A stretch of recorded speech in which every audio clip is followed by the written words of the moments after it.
उपेंद्र कुशवाहा के तीन विधायक बागी हो चुके हैं। अब सवाल ये है कि बागी होकर क्या ये बीजेपी ज्वाइन करेंगे, क्या ये जदयू ज्वाइन करेंगे, और अगर ऐसा होता है तो क्या बीजेपी का और उपेंद्र कुशवाहा का गठबंधन टूट जाएगा? क्या तब दीपक प्रकाश मंत्री पद से हटा दिए जाएंगे? क्या तब बागी हुए विधायक जब बीजेपी की शरण में जाएंगे तो उनमें से ही कोई नया मंत्री बना दिया जाएगा? इस वक्त बिहार की राजनीति में ऐसे कई सवाल जबरदस्त चर्चा में हैं। नमस्कार, मैं अर्पिता, आप देख रहे हैं पीओ भारत। पॉलिटिकल आइडिया के संपादक प्रदीप कुमार सर हमारे साथ जुड़े हुए हैं। सर, आपका चर्चा में बहुत बहुत स्वागत है। बहुत बहुत धन्यवाद अर्पिता आपका। लिट्टी चोखा की पार्टी में विधायक नहीं पहुंचते हैं और बवाल मच जाता है कि भैया विधायक जो है भाग गए, अब ये उपेंद्र कुशवाहा को सबक सिखाएंगे।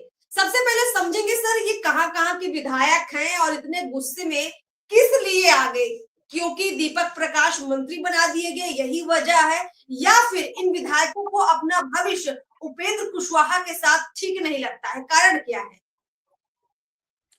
देखिए अर्पिता, आप उपेंद्र कुशवाहा का थोड़ा इतिहास देखेंगे अगर, तो उपेंद्र कुशवाहा या तो नीतीश कुमार के साथ रहे हैं या फिर अपनी पार्टी बना के रहे हैं। उपेंद्र कुशवाहा कभी और दूसरी किसी पार्टी में नहीं रहे। मतलब उपेंद्र कुशवाहा की पहचान रही है एक समाजवादी नेता की, वही पहचान रही है जो पहचान नीतीश कुमार की है। मतलब अगर नीतीश कुमार की पहचान में, नीतीश कुमार की सबसे बड़ी पहचान क्या है कि नीतीश कुमार परिवारवाद में भरोसा नहीं करते। नीतीश कुमार के बारे में, उनके पुत्र के बारे में जितनी भी चर्चाएं चलाई जाती है, सबके अंत में चर्चा वही खत्म होती है जब बात निकल कर आती है कि नीतीश कुमार किसी भी कीमत पर अपने जीते जी निशांत को राजनीति में आने की अनुमति नहीं देंगे। नीतीश कुमार के आदर्श कर्पूरी ठाकुर है, ठीक है।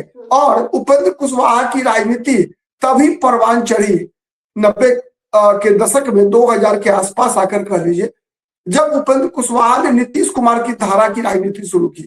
मतलब उसके बाद भी चाहे उपेंद्र कुशवाहा नीतीश कुमार के साथ रहे, चाहे उपेंद्र कुशवाहा नीतीश कुमार के से अलग होकर राजनीति करते रहे, उपेंद्र कुशवाहा ने भी उसी परिवारवाद के खिलाफ मोर्चा खोलकर राजनीति की। लेकिन इस चुनाव में क्या पता उपेंद्र कुशवाहा की मति मारी गई थी, मुझे लगता है ऐसा ही। उपेंद्र कुशवाहा ने जीतन राम मांझी को अपना आदर्श बना लिया, उपेंद्र कुशवाहा ने रामविलास पासवान को अपना आदर्श बना लिया, उपेंद्र कुशवाहा ने लालू यादव को अपना आदर्श बना लिया।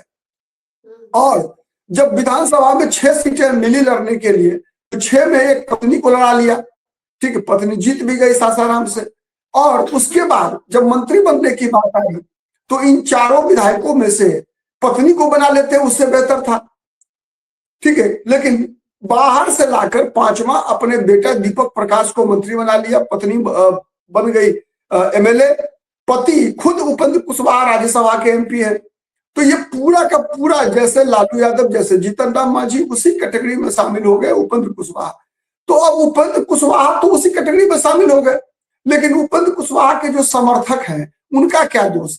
उन लोगों ने तो उपेंद्र कुशवाहा के साथ जाना इसलिए तय किया था कि उपेंद्र कुशवाहा परिवारवाद के विरोधी है, उपेंद्र कुशवाहा समाजवादी है। इस नाते चाहे वो रामेश्वर महतो, देखिए रामेश्वर महतो, इन तीनों में जो तीनों विधायक जिनके बारे में बागी होने की चर्चा चल रही है, सबसे पुराने राजनीति में है रामेश्वर महतो, जो कि बाजपट्टी से चुनाव जीत कर आए, पहले भी एमएलसी रहे हैं। और एमएलसी कोई उपेंद्र कुशवाहा के बलबूते पर नहीं थे, अपने बल पे थे, ठीक है। तो इसीलिए रामेश्वर महतो का ये दर्द था कि भाई उपेंद्र कुशवाहा की पार्टी से किसी कुशवाहा के बेटा को बनना चाहिए था एमएलए मंत्री, और कुशवाहा के बेटा को बनना चाहिए था। तो उपेंद्र कुशवाहा की पार्टी से उपेंद्र कुशवाहा की पत्नी के अलावे एकमात्र कुशवाहा जाति के एमएलए है रामेश्वर महतो, ठीक है, वो दावेदार थे मंत्री पद के, ठीक है। लेकिन उनको मंत्री पद नहीं मिला, ठीक है। अब उनको मंत्री पद नहीं मिला, बदले में मिला उपेंद्र कुशवाहा के बेटा को, तो उनको नाराज होना स्वाभाविक था। तो असली मामला यहाँ ये है। शेष आपने कहा कि 2 और विधायक कौन है, तो दिनारा के विधायक है आलोक सिंह, राजपूत जाति के हैं। उनको इसलिए उपेंद्र कुशवाहा ने लड़कर टिकट दिलवाया, बीजेपी ने मीडिएट किया। देखिए दिनारा में नीतीश कुमार के एक बहुत नजदीकी नेता का टिकट काटकर उपेंद्र कुशवाहा को टिकट दिया गया था, आलोक कुमार सिंह के लिए।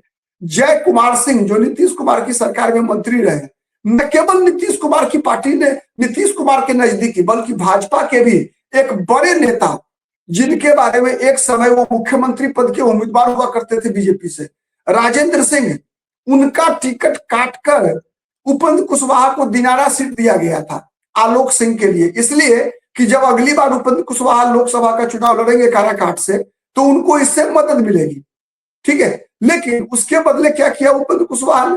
उपेंद्र कुशवाहा ने उसके बदले जो है अपने बेटा को बना लिया मंत्री। तीसरा विधायक है माधव आनंद, उपेंद्र कुशवाहा के हर अच्छे और बुरे समय में उपेंद्र कुशवाहा के साथ रहने वाले माधव आनंद, इनको चर्चा ये थी कि पिछले लोकसभा चुनाव के समय में अगर उपेंद्र कुशवाहा को एक के अलावा दूसरा कोई और सीट मिलता तो वो सीट होती वो जहां से माधव आनंद को चुनाव लड़ाना चाहते थे, ठीक है। लेकिन लोकसभा में एक ही सीट मिली, तो इस बार जब 6 सीटें मिली तो मधुबनी से माधव आनंद को उपेंद्र कुशवाहा ने टिकट दिया और वो जीत कर आए। तो ये है आपके 4 विधायक उपेंद्र कुशवाहा के और अभी का असंतोष का मूल कारण। अब सवाल ये उठता है कि ये तीनों विधायक अगर बीजेपी के पास जाते हैं, बीजेपी क्या इनको अपनी पार्टी में शामिल करेगी? अगर बीजेपी शामिल कर लेती है तो क्या गठबंधन धर्म नहीं टूटेगा और इससे उपेंद्र कुशवाहा नाराज नहीं हो जाएंगे? क्या फिर उपेंद्र कुशवाहा एनडीए के साथ बने रहेंगे? ये भी तो सवाल है, क्या गठबंधन टूट नहीं जाएगा फिर? देखिए अर्पिता, इसमें मामला ये है, सबसे पहले समझिए कि बीजेपी में नितिन नवीन से मिले हैं ये तीनों विधायक जो राष्ट्रीय कार्यकारी अध्यक्ष बने हैं, तो इससे ये अनुमान लगा लेना कि ये तीनों बीजेपी में शामिल होने वाले हैं कोई जरूरी नहीं है। एक कट से भी है, क्योंकि बिहार के हैं नितिन नवीन, पटना के विधायक हैं और बीजेपी के राष्ट्रीय कार्यकारी अध्यक्ष बने हैं, तो वे बिहार के विधायक होने के कारण इन तीनों की मुलाकात हुई है नितिन नवीन से, यह भी संभव है। दूसरा, मुझे नहीं लगता कि भारतीय जनता पार्टी इतना जल्दी उपेंद्र कुशवाहा को किनारे करेगी तब तक जब तक कि उपेंद्र कुशवाहा कोई नया बखेरा खड़ा नहीं करे। बीजेपी नहीं चाहेगी कि उपेंद्र कुशवाहा के 3 विधायक को तोड़कर अपनी पार्टी में शामिल करा लिया जाए, ये प्रयास बीजेपी नहीं करेगी, ऐसा मुझे लग रहा है, ठीक है। वो तब होगा जब उपेंद्र कुशवाहा, अगर ऐसा हो जाता है, अगर मान लीजिए ऐसा हो जाता है, क्योंकि आपको याद होगा इससे पहले मुकेश सहनी के साथ कुछ ऐसा हुआ था कि मुकेश सहनी जीत कर आए, मुकेश सहनी को भी मंत्री बनाया गया, बाद में उनके भी विधायक जो है बीजेपी में शामिल हो गए, फिर सहनी जी का एक अलग ही तेवर दिखा, ऐसा बहुत कुछ हुआ और फिर एक तरह से मुकेश सहनी मुख्यधारा की राजनीति से अलग थलग पड़ गए। बहुत कोशिश की लेकिन आज तक वो एक विधायक नहीं जितवा पाए। तो उपेंद्र कुशवाहा की कंडीशन मुकेश सहनी जैसी लग रही है अब? नहीं, अभी नहीं लग रही है। आपको मैं याद दिला रहा हूं केवल कि उन दिनों बीजेपी ने तब तक उनके मुकेश सहनी के विधायकों को पार्टी में शामिल नहीं कराया था जब तक मुकेश सहनी ने खुलेआम भारतीय जनता पार्टी की आलोचना शुरू नहीं कर दी थी। आपको याद होगा मुकेश सहनी चले गए थे उत्तर प्रदेश में चुनाव लड़ने के लिए और बीजेपी के उम्मीदवार के खिलाफ, जो पूर्वी उत्तर प्रदेश का इलाका है वहां पर बीजेपी के उम्मीदवार के खिलाफ जो है उम्मीदवार खड़ा किया था और फूलन देवी के जयंती मना रहे थे वो उत्तर प्रदेश के पूर्वी उत्तर प्रदेश में, और हर मैंने कार्यक्रम में फूलन देवी पर जो आयोजित किया गया था उसमें बीजेपी की आलोचना कर रहे थे वो। तो बीजेपी को की आपत्ति जताती रही शुरुआत में, बीजेपी के जब सर के ऊपर से पानी बहने लगा जब, तो फिर बीजेपी ने अंत में उनको अल्टीमेटम दिया और कहा कि नहीं, अब आपको सरकार में बर्दाश्त नहीं कर सकते हैं और मुकेश सहनी को सरकार से बर्खास्त करवाया बीजेपी, ठीक है। तो ये एक लंबी प्रक्रिया हुई थी। वैसे ही जब तक उपेंद्र कुशवाहा कोई नया खेलन नहीं करेंगे, उपेंद्र कुशवाहा जब तक बीजेपी के साथ ये तय नहीं कर लेंगे कि नहीं बीजेपी के साथ नहीं रहेंगे, तब तक बीजेपी ऐसा नहीं करेगी जहां तक मुझे लगता है।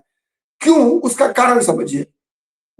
आज देश में गठबंधन की राजनीति का दौर अभी भी खत्म नहीं हुआ है अर्पिता, अभी भी वो दौर नहीं है जब कोई एक दल अपने बलबूते पर ही केंद्र में राज्यों में सरकार बना ले। अभी भी गठबंधन का महत्व है, इसीलिए बीजेपी नहीं चाहेगी कि उपेंद्र कुशवाहा के साथ कोई छेड़छाड़ करे। यद्यपि बीजेपी ने कुशवाहा वोट बैंक पर एक प्रकार से कह सकती है कि उपेंद्र कुशवाहा पर निर्भरता कुशवाहा वोट के लिए बीजेपी की लगभग अब खत्म हो चुकी है। बीजेपी ने सम्राट चौधरी को अपना चेहरा बनाकर अब उपेंद्र कुशवाहा बिहार की राजनीति में भारतीय जनता पार्टी के लिए उतने कीमती नहीं रह गए जितने कीमती पहले हुआ करते थे। ठीक है, भारतीय जनता पार्टी तो अब बीजेपी के लिहाज से ना तो ये तीनों विधायक उतने जरूरी है कि उनको बीजेपी कोई फौरी तौर पर अपने पार्टी ज्वाइन करवाए, और ना ही उपेंद्र कुशवाहा उनके लिए उतने मायने रखते हैं कि बीजेपी जो है ये सोचे कि भैया कहीं कुशवाहा जी नाराज ना हो जाए तो विधायकों को शामिल नहीं करवाना है। मतलब बीजेपी के लिए दोनों कंडीशन बराबर की है। कुशवाहा जी क्या ऐसा नहीं है, मैंने दूसरी बात कही अर्पिता। ठीक है, मैंने कहा कि भारतीय जनता पार्टी उपेंद्र कुशवाहा को नहीं छेड़ेगी और न छोड़ेगी। मतलब उपेंद्र कुशवाहा को अपनी तरफ से बीजेपी बाहर जाने का बहाना नहीं देगी। उपेंद्र कुशवाहा को बीजेपी पूरा इज्जत देगी, सम्मान देगी, ये सही है। लेकिन अगर उपेंद्र कुशवाहा मुकेश सहनी की तरह बीजेपी को ब्लैकमेल करने का प्रयास करेंगे तो वर्तमान राजनीतिक परिस्थिति जो बिहार का है उसमें उपेंद्र कुशवाहा का वजन घट गया है। ये बात मैंने कहा कि उपेंद्र कुशवाहा की अब वो कद नहीं है बिहार की राजनीति में जो आज से 2 साल पहले हुआ करता था। अब भारतीय जनता पार्टी ने उपेंद्र कुशवाहा की जाति से ही सम्राट चौधरी को डिप्टी सीएम नंबर 1 ही नहीं बल्कि बीजेपी का चेहरा बना लिया है बिहार में। मतलब बीजेपी की सरकार अगर बनती है, मुख्यमंत्री बदले जाते हैं तो सम्राट चौधरी मुख्यमंत्री पद के सबसे बड़े दावेदार बनकर उभरे हैं। तो सम्राट चौधरी का जो अब कद बना है वो उपेंद्र कुशवाहा से बड़ा कद बनाने का बीजेपी का लगातार प्रयास चल रहा है कि उपेंद्र कुशवाहा से बड़ा कद सम्राट चौधरी का और बन चुका है। देखिए बन चुका है। अब मतलब बस यही आखिरी सवाल है कि क्या उपेंद्र कुशवाहा अपने तीनों विधायकों को मनाने के लिए कुछ ऐसा प्रयास करेंगे कि भाई विधायक की ये नाराजगी जो है, एक विधायक तो है नहीं, 3 विधायक है, तो ये डेंट कैसे साफ करेंगे उपेंद्र कुशवाहा? नहीं, देखिए इसमें 2 चीजें हैं अर्पिता। सबसे बड़ी चीज क्या है कि एक तो उपेंद्र कुशवाहा से गलती हुई। उपेंद्र कुशवाहा जीतन राम मांझी के झांसे में आ गए। ठीक है, जीतन राम मांझी का वो बयान याद होगा आपको कि मैं एक दूसरे व्यक्ति को टिकट इसलिए नहीं देता या परिवार के लोगों को ज्यादा टिकट इसलिए देता हूं कि ये लोग पार्टी छोड़कर नहीं जाएंगे, मेरी पार्टी टूटेगी नहीं, जैसे मुकेश सहनी की पार्टी टूट गई। इसका मतलब क्या है? इसका मतलब है कि आपकी पार्टी नहीं है, दुकान है आपका। ठीक है, आपका दुकान है, मतलब आपका दुकान है, आपकी पत्नी का दुकान है, आपका बेटा का दुकान है। तो जब आपने दुकान बनाया है तो आज आप देख रहे हैं कि आरजेडी की स्थिति क्या है बिहार में। जब आरजेडी जैसी बड़ी पार्टी आज 25 विधायकों की संख्या पे आकर अटक गई। देखिए अर्पिता, बिहार की राजनीति बदल चुकी है। लोग इस बदले हुए तस्वीर को नहीं भाप रहे हैं तो फिर कहना क्या है। बिहार की राजनीति बदली है। अब तेजस्वी यादव के, लालू यादव के परिवार के खिलाफ ध्रुवीकरण होता है। ठीक है, मतलब नहीं चाहते लोग लालू यादव के परिवार को कि बेटा भी डिप्टी सीएम बन जाए, पत्नी विधान परिषद में नेता बन जाए, दूसरा बेटा जो है मिनिस्टर बन जाए, एक बेटी लोकसभा चली जाए, दूसरी बेटी फिर जो है लोकसभा लड़ जाए। नहीं चाहता बिहार की जनता। अब उपेंद्र कुशवाहा को भी नहीं चाहेगी। आप देखिएगा अगला चुनाव, उपेंद्र कुशवाहा इस बार पत्नी जो है उनकी जीत गई, उपेंद्र कुशवाहा के नाम पे थोड़ी जीती है। अरे वो मोदी नीतीश के नाम पर जीत कर आई है। उपेंद्र कुशवाहा के विधायक मोदी और नीतीश के नाम पर जीत कर आए हैं। बिल्कुल प्रदीप जी, सही बात है, आपने बिल्कुल सटीक बात कही है कि भैया जीतन राम मांझी वाले फॉर्मूले के चक्कर में फंसकर उपेंद्र कुशवाहा ने अपनी बड़ी बनाई राजनीति को खुद से डेंट कर दिया है। अब उनके लिए बड़ा मुश्किल होगा कि इसको कैसे संभाले। अगर नहीं संभालते हैं तो अगला चुनाव उपेंद्र कुशवाहा के लिए बहुत मुश्किल भरी तस्वीर लेकर आएगा। चलिए प्रदीप जी, बहुत बहुत शुक्रिया, काफी अच्छी चर्चा आपके साथ हुई, बहुत बहुत शुक्रिया, बहुत सारी जानकारी आपसे मिली। आगे भी आपसे चर्चा करते रहेंगे, बहुत बहुत शुक्रिया।